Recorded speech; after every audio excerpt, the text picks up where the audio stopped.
Hi everyone, I'm Joseph Mueller. Today I want to share with you a little bit of an insight.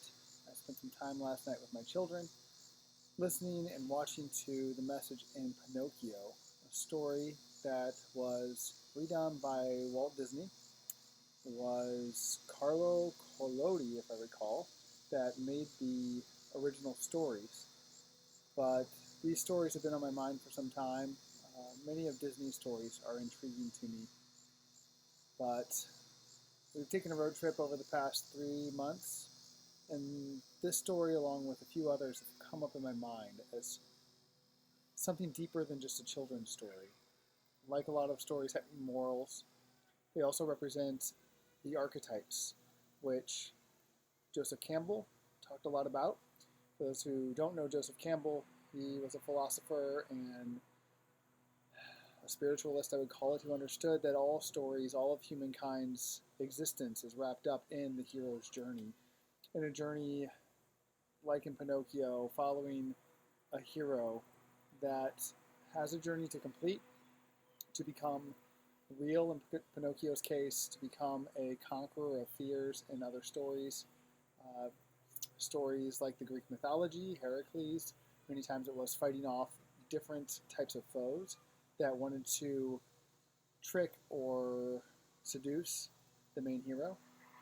So I've been intrigued by this for a while and haven't seen the movie in years. It's one of the first movies I recall growing up in my mind. I remember being very, very young and seeing this. And for those who have seen this 1940s version, the whale scared me to death. I remember that for years. I would have flashbacks of that whale, the eye opening up, and the fear that came into me of this thing, this big, massive, scary beast.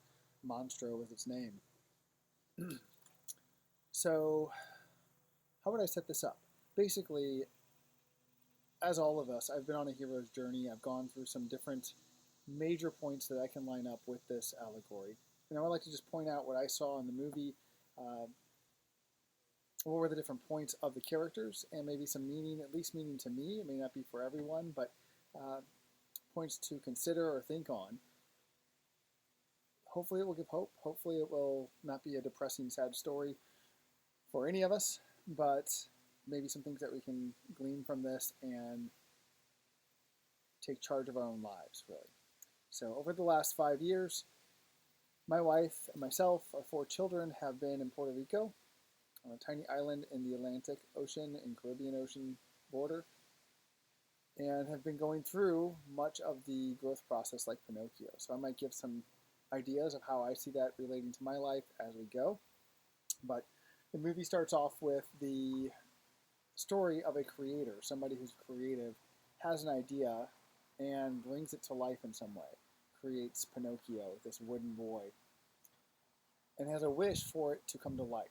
Has this idea of this ultimate beautiful thing of what if something I made would come to life and be real.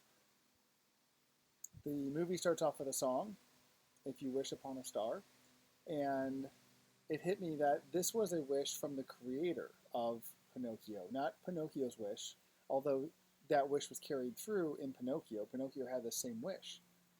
But intriguing because many mythologies talk about the gods creating humans. Humankind is actually like an avatar of God to act out the wishes of God. So I see this being very similar to the idea that God created mankind and breathed into mankind the spirit to create, the spirit to be, to have power and dominion over everything. And this was the same case with Geppetto. Geppetto made this character, wished it to be real, wished upon a star, and by divine light, this character came to life. I thought it was interesting that Geppetto did this and went to sleep. So in a way, you could see this creative wish requiring that he sleeps, that he takes time to rest as a creator and dreaming this boy comes to life. I think maybe that's a stretch. We didn't see as many of the modern heroes' journeys go, modern movies like The Matrix, that Geppetto woke up in the end. This was shown as Geppetto living alongside of his creation in real time. But I think that would be an interesting extension of the movie to have Geppetto wake up and realize that all of this was a dream, because it speaks to some of the nature of our reality here as humans. But moving on, he, as a creator, wished for Pinocchio to be a real boy. Then that wish was both started and carried on in his creation. In Pinocchio, he woke up wishing to be a real boy. The divine light, the fairy that came in and gave consciousness to Pinocchio, instructed him to follow his conscience, to be brave, truthful, and unselfish. But as we saw, Pinocchio starting off is very ignorant, knows nothing of the world. How did I get here? What's going on? But I am that I am. I'm here. There's something that I have a task to do. And I feel like all of us as humans are doing that. We're all waking up constantly to ourselves, who we are, what we want, how we interact with every other human on the planet itself. And it's very interesting to me that none of us have a manual. None of us have a guarantee that there's ultimate truth. What we know is that we want to find ultimate truth, that we really want to be real. We want the real thing. We don't want to chase falsity. We don't want to be fake.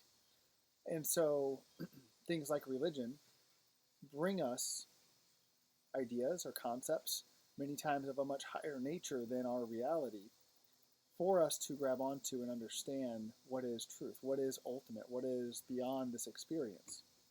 I'm not speaking to the right or wrong of that, but in my opinion, what I've seen is that my interactions with the divine never relate only to this level, only to my existence, but they are something like the hero's journey that is continual, forever, speaks, like this movie, to all ages and all time, with truth of purity, of selflessness, of bravery. So, moving on, I would say the idea is that this ignorance that the little boy had, like all of us, we trust the world, we believe whatever is said. On our way to school, what we're told to do, educate yourself, learn.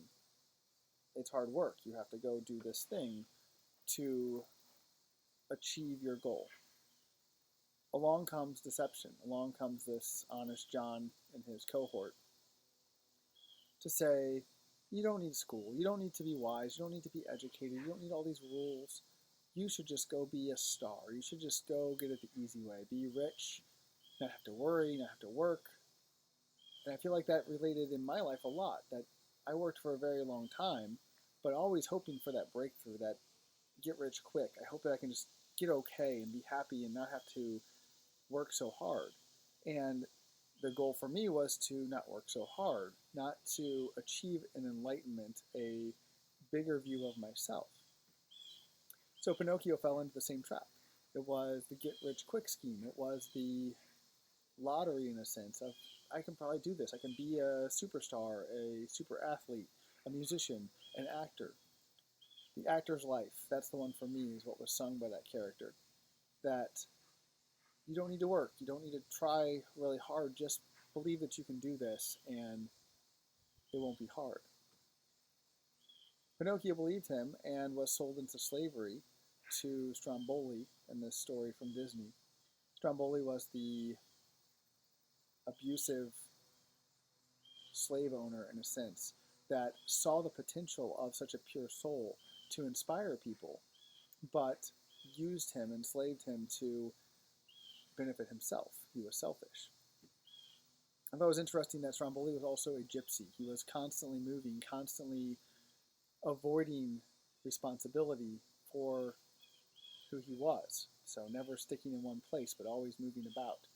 And I felt that gypsy mentality in my life many times. We just finished this 3-month road trip where we were having fun for the first couple months. And we were like, oh, all these scenes, all this stuff, but no grounding, no place to call home really started to weigh on us. And we were like, man, we love Puerto Rico. We want to go back to Puerto Rico, but even Puerto Rico started to be seen by me in this light of running, that I had run from difficult situations, difficult things in my life, and wanted the easy life. I wanted to go sit on an island and be rich and not have to work, to avoid my responsibilities and to be immature. And I saw this very clearly in the next couple steps, where he was sold into slavery, Pinocchio, sold into slavery, and divine light helped him out. After he's lying to try and not take responsibility, she says, lying is not getting you anywhere. I can't help you if you're lying, if you're not being true to yourself, if you don't know who you are, if you're not admitting your sins, if you're not confessing that you have put yourself in this situation. You have to take power for where you are, not blame someone else, not make up a story of why it's so bad. And I had done this. I had taken a job that I thought would lead me to riches. It would lead me to this place where I wouldn't have to work, and I would just be able to do whatever I wanted to be free. And this job didn't work out. The job actually cost me everything we had.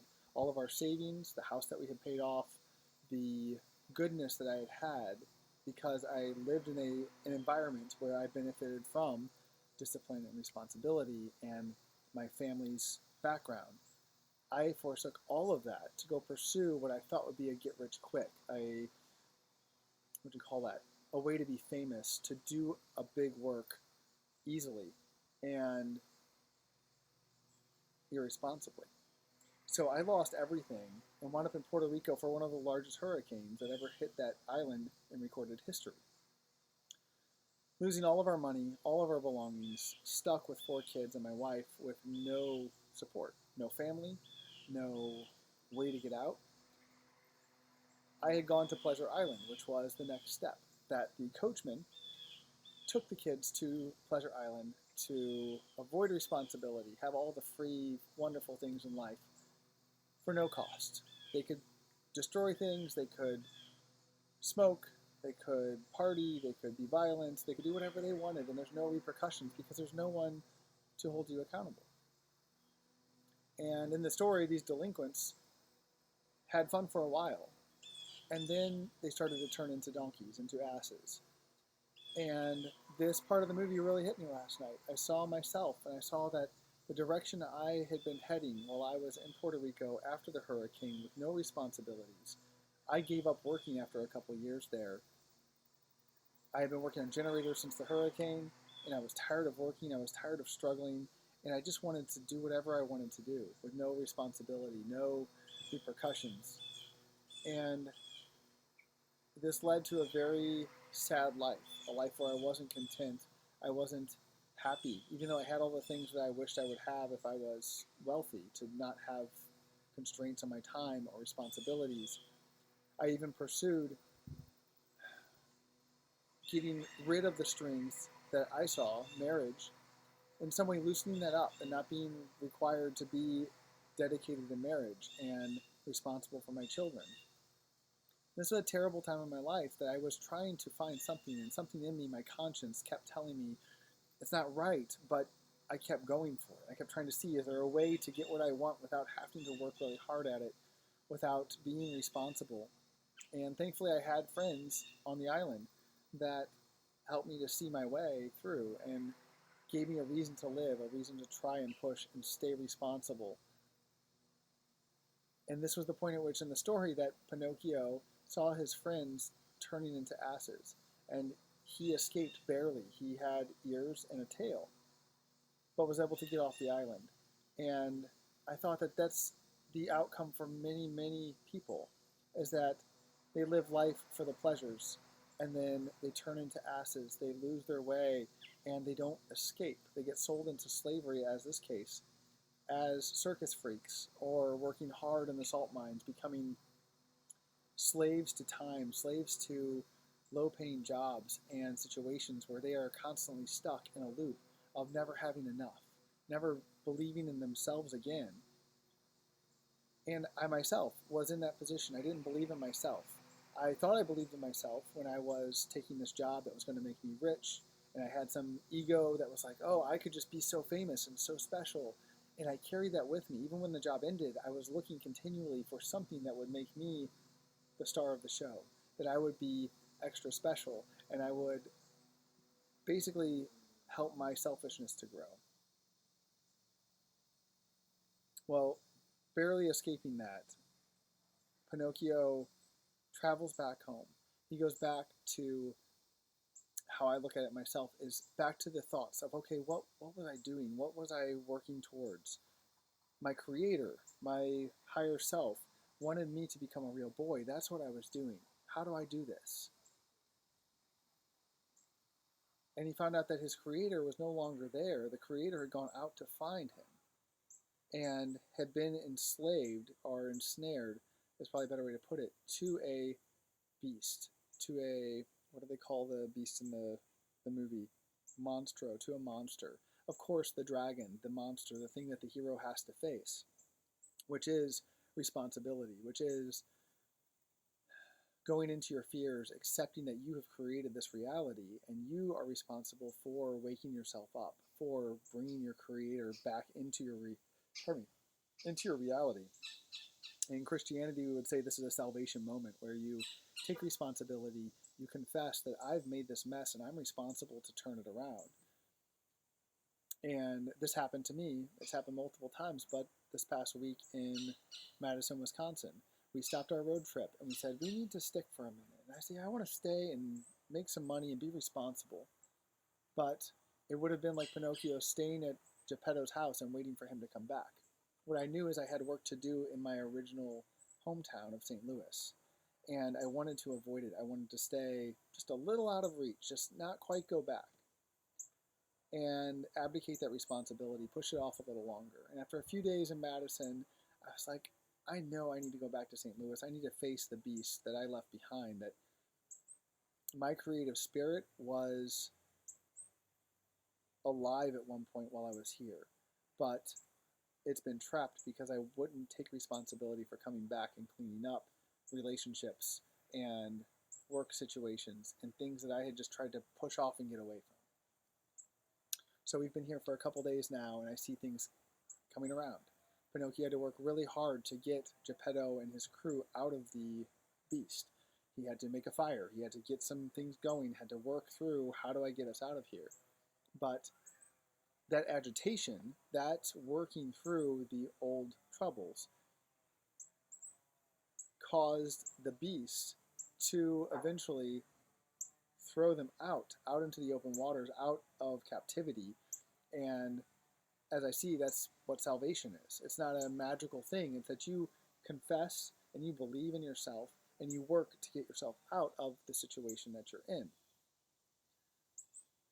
We can believe this is some divine being that transforms our lives from the outside, or as I see it, we have divine light within us. That light that made us alive is within us, and we free it. We bring it back into the world and say, you're not trapped. That was an illusion. That was darkness that we stepped into because we didn't believe in ourselves. So for all of us who have dreams, who have hopes of doing something, once we can let go of the selfishness, once we can be truthful with ourselves and we can be brave, we can walk into the situation that scares us the most, and we can succeed, and we can bring to life both ourselves and our creation, whatever it is that we want to do. I want to make sure I didn't miss anything here, but I thought it was interesting that the whale represents something like Jonah's story. Jonah in the Bible goes into the belly of the fish for 3 days. And that is an allegory also, a hero's journey of taking responsibility and being consumed by the thing you're afraid of. Just like Jesus went into the tomb for 3 days and rose again, that story, that archetype, that eternal message that we are giving ourselves as humans to wake up. Remember who you are. Remember what you want. What are you working for? Get rid of all of your selfishness. Get rid of all of your lies. Be bold and say what you want. But be willing to die to yourself in responsibility. It's all you. It's all your attitude. The way you look at the world creates your world. And if you're thinking poorly, you are creating poverty for yourself. And this is something I can say that I'm just starting to recognize and see and say, okay, I've made some really bad choices. I've made some really bad situations, both in action, but out of my mind. Because I thought poorly, I acted poorly, which gave me the fruit of those seeds. So reaping and sowing, you throw down corn, you get corn. If you're throwing out weed seeds, you're going to get weeds. That, to me, makes so much sense. Sometimes things are too religious, too convoluted for us to understand. Like Pinocchio, Jesus used to talk in parables, and he would say, the kingdom of heaven is like a mustard seed. The kingdom of heaven is like somebody searching for precious stones or diamonds in a field. giving all they have to buy the field so they can find the jewels they know are in there. What I like to do is to notice, like I always have, where are these allegories? Where are these stories?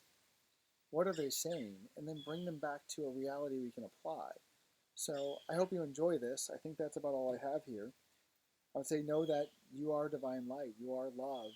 You are the creator in a body that wants to live a real life. So don't be afraid of that. Don't be afraid of failing, of ruining everything. Accept responsibility. See what you can do today. How can you change your life today? Think positive. Think better about yourself.